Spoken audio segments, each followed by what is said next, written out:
Hello, my name's Jade and today I'm going to be ranking Sarah J Maas's books. I've been wanting to film this video for a really long time. I've just been putting it off. I struggle with lists because my mind changes a lot. Like I recently uploaded my top 10 favorites books of all time video and I feel like I missed one out. In fact, I'm pretty sure I did miss one out. These kinds of lists bring me great anxiety, but I think I've narrowed down a list. Sarah J Maas is one of my favourite authors. I think you'll be able to tell pretty soon which of her series I like the best. If you've not been here before, if you've been here before, then maybe you already know because I don't hide my feelings about it at all. I have separate videos where I discuss a lot of these books as well, so if you want to hear my thoughts more in depth, then you can. I will link to all of them down below. I have like book discussion videos on the first, I want to say 5. 1, 2, 3, 4, 5. Yeah, from Assassin's Blade to Queen of Shadows, I have videos dedicated to each of these books. 2 for Air 5, I think I split that one into 2 parts for some reason. I have videos recorded of the last year as well, I just haven't put them up yet. So if you want to see them, let me know.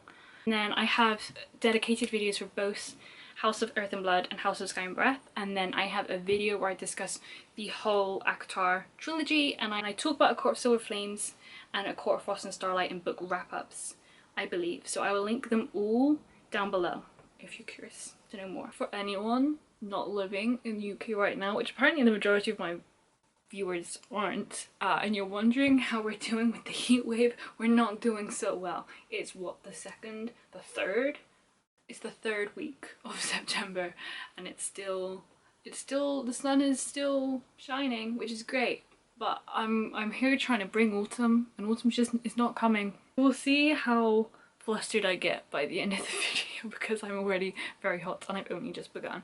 Anyway, there's neither here nor there. I have 15 books to rank and talk about, so let's get on with it. Number 15, my least favourite Sarah J Maas book, is A Court of Thorns and Roses, the first book in the A Court of Thorns and Roses series. Oh, I feel like I'm gonna expose myself in this video. I know a lot of people are A Court of Thorns and Roses girlies.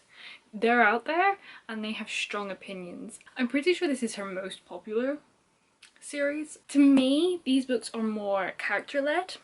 I don't think her writing in first person is as strong as her writing in third person. I don't like that we only stay with first perspective. I don't think it's so bad in this one, but it kind of started to annoy me a little bit and misinfuriate, and then it really, like Wings and Ruin, I thought would have made so much stronger if we could bounce between perspectives. One thing about these series that I do like is the characters. I miss the characters of this series so much. They're so much fun.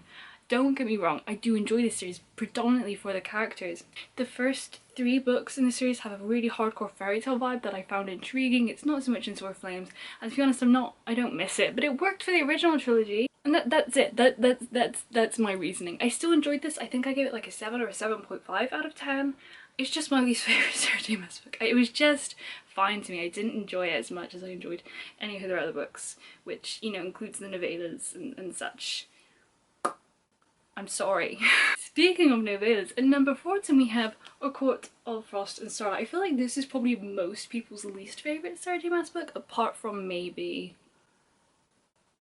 a certain second book that came out relatively recently that got a lot of hate. Other than that, I think this one is probably most people's least favourite because it was just fine and fluffy, but I feel like a lot of people were really disappointed by it. Whereas when I read it, because I didn't have any expectations, I'm literally just thinking of it as like a bridge book. I'm like not thinking it's going to be something that's going to add in the story in any huge detrimental ways. And it does add a few things. I think it's important. I don't think you can go into Silver Flames without reading this. I think this sets up a couple really key things. Mostly with Nesta, but a little bit with Rhys and Feyre as well. But I thought it was a delight. I remember reading it so vividly. I like had a chores day and I spent the day cleaning the house and listening to it, and I'm pretty sure I listened to it like in the summertime, and I just wanted it to be Christmas. And you know, I like Christmas, but I'm not as obsessed with Christmas as I know some people are. So for me to then like be craving Christmas in the middle of, I don't know, July, let's say, I would say this did what it needed to do. I really enjoyed it. I thought it was really sweet and fun. That's why it's above Thorns and Roses. I liked this more than Thorns and Roses. I think about this one with fonder memories than I think about Thorns and Roses. So at number 13 we have The Assassin's Blade. I nearly said by Sarah J Maas. Obviously. This is the collection of prequel novellas for the Throne of Glass series, and it is essential reading. See, it's funny because I think the Throne of Glass series is supposed to technically be like 6 books with then like 2 add-on companion books, but they are both, this and Tower of Dawn, are both compulsory reading. Like, you cannot read this series without reading both of these 2 books. It builds so much, especially I think with this one. I know people say like these characters are introduced later on in Empire of Storms and in Tower of Dawn, but the backstory with Arobynn and then maybe another character who may or may not be on the cover of this one, I think is integral, because we don't see Arobynn very much in the Throne of Glass series overall. We hear about him a lot in the beginning and we get a lot of like memories of him, but to actually see him and spend time with him I think is really important to understanding their relationship, and then for things later in the series to come to fruition. This is one of the things I love about the Throne of Glass series, and if you spend any time here on my channel you may or may not already know this. The way the pieces of the puzzle are laid out and they accumulate over time and they build over time, it's a masterpiece. I will hear nothing less. There's so many little things that are put in this one, and then they build in Throne of Glass, and then they're added upon in Crown of Midnight, and then again in Air of Fire, and then like they come to fruition in Queen of Shadows and Empire of Storms and Kingdom of Ash, and it's beautiful. I really loved these stories. I think that they were entertaining. I actually read it in chronological order, so I read this one first and then I read Throne of Glass, but I had previously read Throne of Glass before, so I had that context, and then when I read the series properly it was a reread, so I went from the beginning, and reading this before Throne of Glass made everything make so much more sense. I don't know if I'd necessarily recommend starting with this one straight out. I think some things are established in Throne of Glass that are important because Throne of Glass is supposed to be the first book. I think this was published between Crown of Midnight and Air of Fire, and I'd recommend reading this if you haven't already read the Throne of Glass series and you want to. I'd recommend reading it either after Throne of Glass or after Crown of Midnight. I think that's probably the safest bet. Originally this was higher on the list because I do really respect these stories. I ultimately think I bumped it down because it's hard to compare this to a full-length novel and all of the things that a full-length novel adds to a series. I feel like the novel might just be stronger. I don't know. It's here.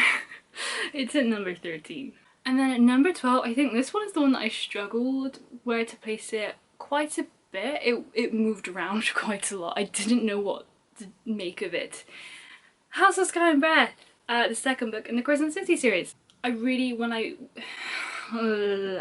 I had such high expectations for this, and I think a big part of why it's so low is the sheer disappointment. I just don't think it lived up to the first book. Did enjoy the mystery. I don't think I hated it as much as a lot of people did. I was enjoying myself while reading it, but I think a lot of the characters kind of started to become irksome. I think mainly it was Hunt and, oh my god, what's her name? Bryce.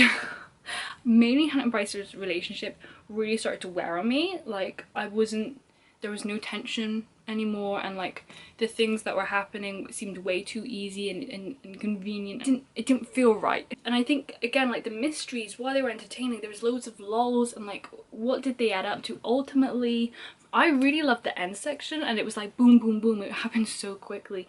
I think it could have been shorter, and I think it was just like more convoluted than it needed to be. So for me then it dragged a little bit. I think I ended up giving it like a 7.5 out of 10 because I enjoyed it, but it wasn't as strong, and I didn't enjoy it as much and have as much fun as I feel like I do with most of Sarah's book. I feel like the fun I was having was because it was a Sarah book and because I enjoyed the characters, rather than because the novel was good and was making that effect on me, if that makes sense. At number 11 we have A Court of Wings and Ruin, the third book in the A Court of Thorns and Roses originally trilogy, now series. We've had the majority of the Court of Thorns and Roses books and we're not even at number 10 yet. 10 out of 15. So if that doesn't prove my feelings about these books, I don't know what will. By this point, I was really enjoying the characters, I was really enjoying the world, I was really invested. I mean, I talked about this before I got ahead of myself when I was talking about Thorns and Roses, but I think the perspective needed to shift in this one for it to be as strong as it was. It didn't feel like an epic third book to me because it was the last book in the trilogy at that point. It felt anticlimactic to me, and it felt like almost silly at times. I mean, I still gave it an 9 out of 10. I still enjoyed it. At number 10 we have Crown of Midnight. Now this one and the one above it, they flip-flopped a lot.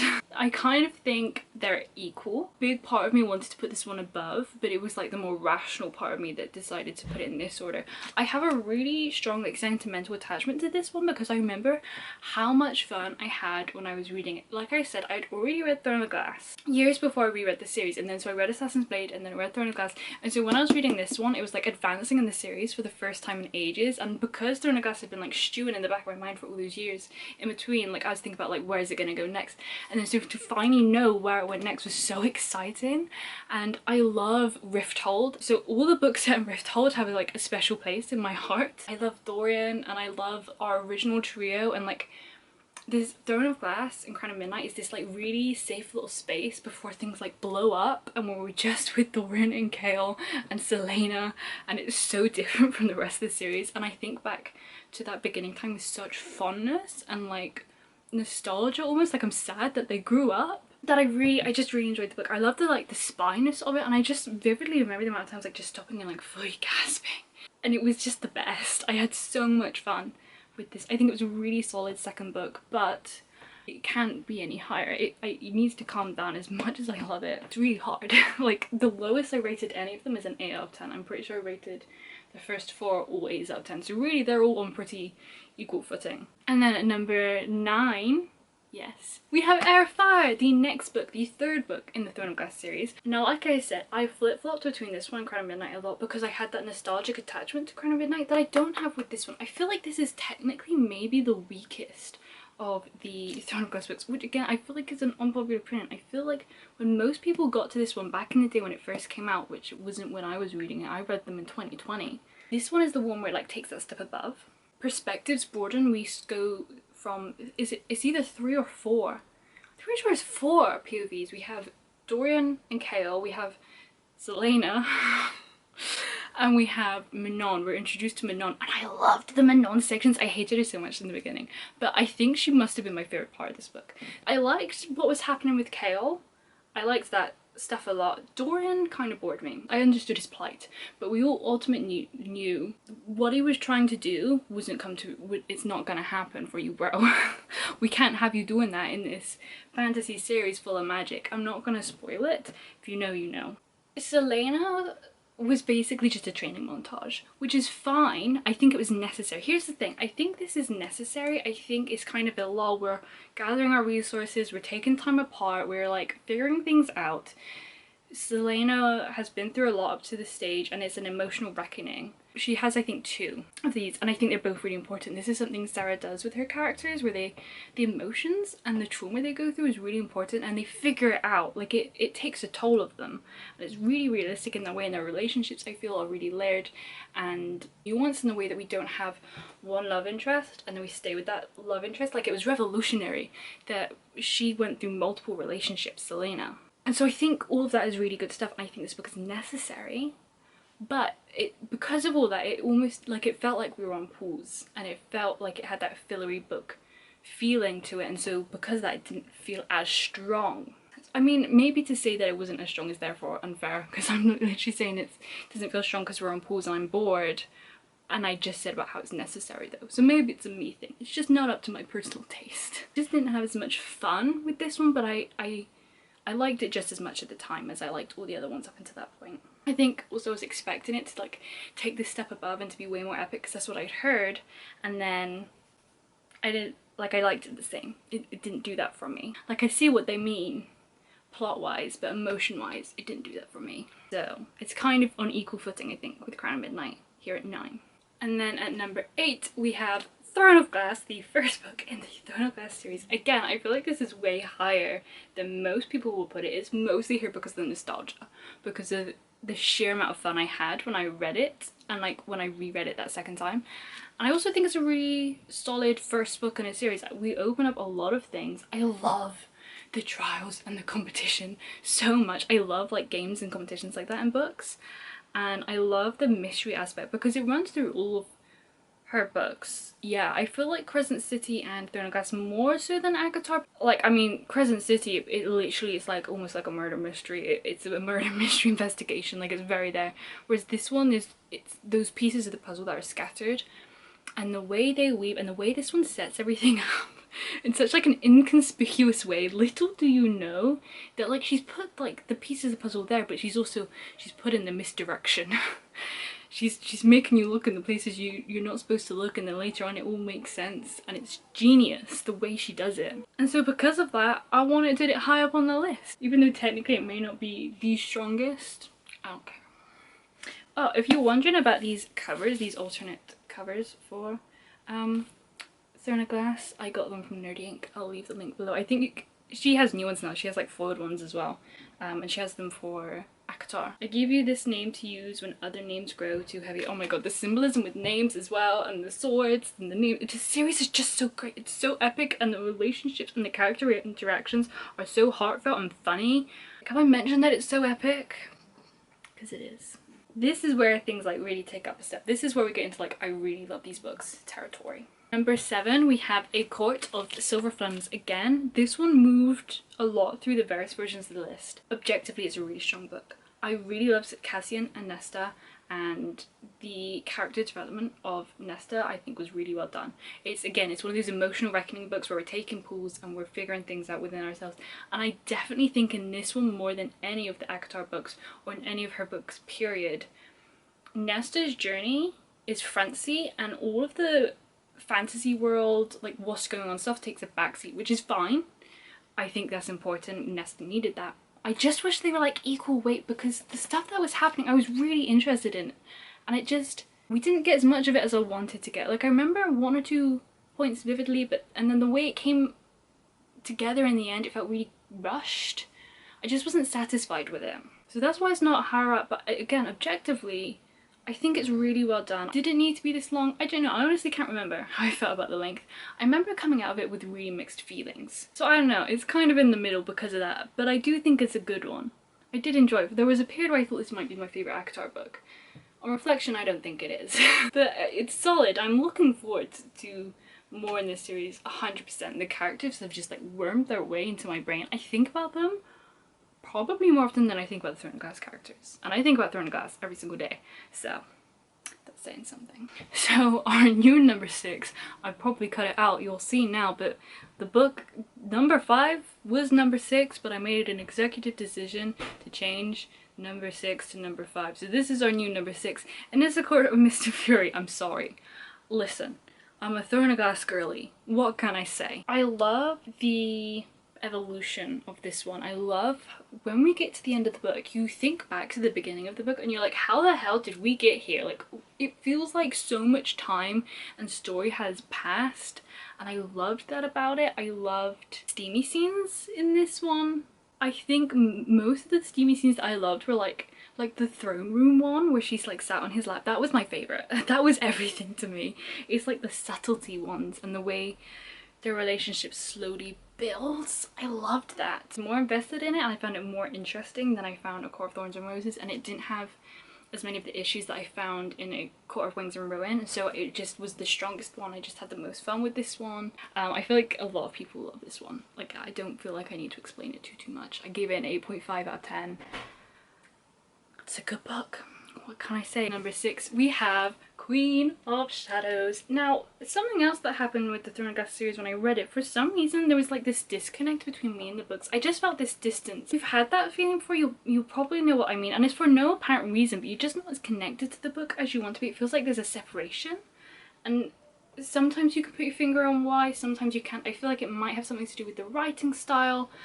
I don't know. I didn't really understand it. After Empire of Storms, I didn't feel that way anymore. So if I were to go back and reread the books, I don't think I'd feel that way on the reread. I think I'd be fine. I think this one in particular, if I were to reread it, would have the biggest change of opinion. Now, I did love it. I think I give it like a 9 out of 10. It was so good. It was so exciting. This one for me was that step up that everyone, like, that I thought Airfire would be. It had such a different tone to me. The series is so obviously cut in half. Like the first half and the second half, they have very different feelings, and the scale of things is very different. Like the way where we're concentrating and where we're putting our effort, they're just very different. In a way, this one I think closes off a lot of things that we had storming up until this point. and then it also like sets us off on a new adventure. It's beautiful. Very epic, very exciting to read. A lot of stuff went down in this one that I was loving. I loved our ships in this one. Loved Manon in this. I loved Manon in all of them. Maybe, no, I don't know. I loved Manon in all of them, but I think maybe Air of Fire and Queen of Shadows the most. This is when I was like rooting for her the most and I invested in her the most. It was just really, really good. I don't know what else to say. It was really, really good. It just wasn't quite as good as all the books that came above it. I say that, I literally think I gave this one a 9 out of 10 and then I gave the book that I'm about to talk about 8.5 out of 10. I think this might be number 5 on the list, TBH. I'm making a decision right here, right now to change this to number 5. Editing Jade, you can figure that out. This top 4 is without a doubt my top 4. The 3 and the 4 have swapped a little bit. At number 4 we have Kingdom of Ash. Now, I was a touch disappointed when I first read it. This thing I've been banging on about how the pieces of the puzzle fit together and we slowly, things like add up over time. There are one or two, there's one thing that just didn't add up the way I was expecting it to, and there were a couple things that like I had theorized and made so much sense and all the clues were there and they didn't come to pass. They ended up being just like non-things that Sarah didn't even really go into that much. So whether she like changed her mind halfway through or she's gonna pick it back up someday and it will be explained more, I don't know, I was just really disappointed by those things. I think, again, something that I don't think so much now when I look back on it. I look back on it with very fond memories. I think about it all the time actually. Of all the Throne of Glass books, this is probably the one that I think about the most, and I don't know if that's just because it's the last book, but at the time there is a lot of waiting around. I think there's a lot of waiting around with Selena. with Selena. With our main crew. Like when I think about what they actually went through, it's very much in like stages, but given how long this book is, like it feels like it doesn't take up that much time. Granted, we're also going between Doran and Manon and Aedion and do we see Chaol? I don't think we see Chaol. You must see Chaol. From a lot of different perspectives anyway, and I loved that, and I think it was a really strong final book. I feel like it's one of the strongest that I've read. There was a lot to wrap up and I think she did a really good job with the vast majority of it. It's just one or two little things that didn't land the way I expected them to, but again, maybe with a reread I would feel differently. Very epic. It was satisfying in the vast majority of ways. I felt all the emotions reading it, literally all of the emotions. I wanted it to be longer, I think. I wanted it to be longer, which is such a weird critique because it's massive. The paper in it is thin. If you've ever held this book, then you know it's like nearly 1,000 pages long. And I wanted it to be longer. I wanted more. Sue me. At number 3 we have Tower of Dawn. Now I think technically Kingdom of Ash might be stronger than Tower of Dawn. Like I said, I went back and forth between Kingdom of Ash and Tower of Dawn a lot. I think what it comes down to with Tower of Dawn is I had more fun and I rated it higher. I was just more impressed by Tower of Dawn at the time, and because like I had all those things I was unsatisfied about with Kingdom of Ash and they were raw and I was like salty about it. So that's what I've gone off of for this list. Again, if I reread them, maybe my opinions will change. I'm just going off of what I can remember here. It was really fun. The people that don't read Tower of Dawn are missing out. I don't understand what this Chaol hate is. I think so many people find it boring. I loved Chaol from the very beginning, from Throne of Glass. I was one of those weirdos that was shipping Chaol over Doran. Now don't get me wrong, I love Doran and I would be happy if Selena and Doran got together. This feels like such like an invalid argument at this point, like it's irrelevant now. But I was shipping Chaol. I always loved Chaol. Like, did he mess up? Yes, a lot. But this one particularly was so interesting because we got into his psyche. We understood him better. And to be honest, a lot of the things we understood about him and like revealed about him, I feel like I already knew or I already like had gathered about him, which is why I was loving him from the beginning. I know a lot of people that didn't like Chaol went into this one or like, I thought it was gonna be really boring, but it was actually so good. We're in like a new setting in this one. We're in the southern continent and I love spending time in the southern continent. It was so new and interesting and exciting. I loved the mysteries in this one and the reveals. This one, I mean, spoiler alert, the only other like Throne of Glass book I haven't talked about, those two. Just this time period, because they take place at the same time, good stuff happens. This is like possibly the peak of the series for me, those two books. Just, they're very strongly written. The stakes are so high. We're so connected and like invested with our characters by this point, and to watch them go through all these things, and to just like, it's the point of the book where most of the pieces of the puzzle come together. Just, I think emotionally, I feel like Kingdom of Ash might, because so much is going on and it's so bleak, it's almost a bit like wearing, have the energy to spend and get anxious and invested and excited in, if that makes sense. At number 2, we have House of Earth and Blood, the first book in the Crescent City series. I was so invested in everyone and everything, especially Bryce, which is why I think, going back to what I was saying about Sky and Breath, like I didn't like spending time with Hunt and Bryce that much. Like they were kind of annoying me, and they were everything to me in this first one. I was obsessed, and so I think that like dramatic incline of interest exasperated the issue. I loved the mystery aspect. I think it was way stronger in this one than it was in the second book. For it to all happen over one book, the amount of stuff that happened through this book, and the amount of emotions you go through, and the amount you invest in the characters only in one book, it feels like you read their life story. I think a lot of that has to do with like Bryce and her looking back on her time with Danica, but Danica felt like such a strong presence throughout the whole book. Just, I bow down. I bow down. I don't know how she did it. It was so wonderful. Such a strong start to the series. Nervous. This one had such high hopes. I could see like such an epic long fantasy series. The end of Sky and Breath a little bit, don't get me wrong, I'm excited to see how that plays out, and I think a lot of people had been guessing that that would happen. The way I guessed it would happen was much further down the line, in a different, slightly different way. I'm a little bit heartbroken that that might not be the case, and like I said, this fantasy series that I was foreseeing and the things we were going to do might not be the case. But at this point, when I was reading this one, it was everything.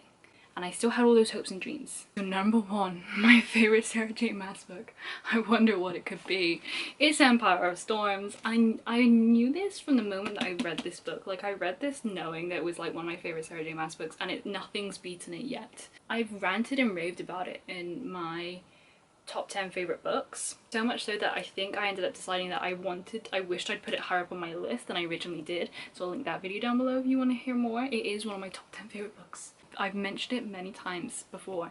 The way the pieces of the puzzle came together was everything. I so vividly remember the opening of this book. Loved the drama that Aelin goes through. I loved, well, not the drama, but like the place she goes through and the things she has to figure out. Her and Rowan's relationship. I think this is kind of where it started to teeter a little bit for me. This is, funny enough, one of my least favorite in terms of the ships. I just wasn't, oh no, a lead and Lorcan, they were everything. I was obsessed. That was the ship I was shipping. I didn't care about Aelin and Rowan. I didn't care about Thorin and Manon. I'm sorry if I've spoiled anything by saying that, but I feel like you've probably heard it before because it's all over the internet. I didn't even like Lorcan that much, but it was everything. It was everything. I so vividly remember one of the battles with Lysandra and getting like so flustered about it, and like this one scene where Aelin like does something with her magic and it's the coolest. It's so good. And again, the journey we go through from like the beginning to the end, everything. I'm not going to talk about it anymore. I've talked about it enough. And that was my ranking of Sarah J Maas's book. Please let me know what your ranking is, even if it's just your top 3. What do you agree? What do you disagree about? I'd love to chat about Sarah's books. I'm always down for chatting about Sarah's books. Yeah, that's all I have for this video. Let's wrap this baby up. Thank you so much for watching. I hope you have an amazing morning, afternoon, evening / night. My name's Shade. I hope I see you again next time. Goodbye!